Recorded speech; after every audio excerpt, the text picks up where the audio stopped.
इंद्रदेव के श्राप के कारण महिलाओं को होता है मासिक धर्म का दर्द, लेकिन क्यों दिया गया था ये श्राप और किन किन लोगों को भोगना पड़ा था श्राप। पेड़, पानी, पृथ्वी, महिलाओं।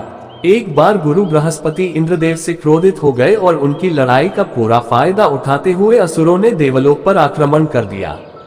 हमेशा की तरह जैसे ही उसके राज्य पर हमला हुआ और कब्जा कर लिया गया, इंद्र भाग गया। इंद्रदेव ने गुरु बृहस्पति को प्रसन्न करने और अपना राज्य वापस पाने का उपाय खोजने के लिए भगवान ब्रह्मा के पास पहुंचने का विचार किया। ब्रह्मा ने उससे कहा कि उसे एक ऋषि की सेवा करनी है और यदि ऋषि उसके प्रसाद से प्रसन्न होंगे तो उन्हें उनका राज्य वापस मिल जाएगा। ब्रह्मा की सलाह के अनुसार इंद्र को एक ऋषि मिला और वह दिन रात उनकी सेवा करने लगा। हालांकि सौभाग्य से ऋषि की मां खुद एक असुर थी और इसलिए ऋषि भी वास्तव में असुरों के करीब थे। जल्द ही इंद्र को पता चला कि ऋषि देवताओं के बजाय असुरों को अपना प्रसाद दे रहे थे। गुस्से में आकर उसने ऋषि की हत्या कर दी। इंद्र को इस बात का एहसास ही नहीं हुआ कि उन्होंने अब एक ब्राह्मण की हत्या करके और भी बड़ा अपराध कर दिया है।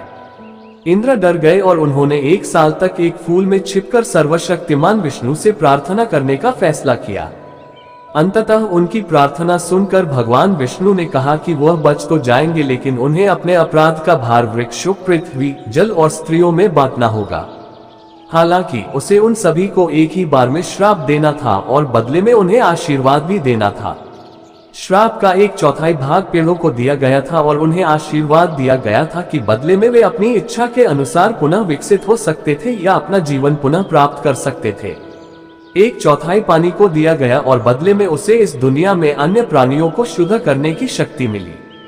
यही कारण है कि हिंदू जल को शुद्ध मानते हैं और कई रीति रिवाजों और परंपराओं को निभाते समय इसका उपयोग करते हैं।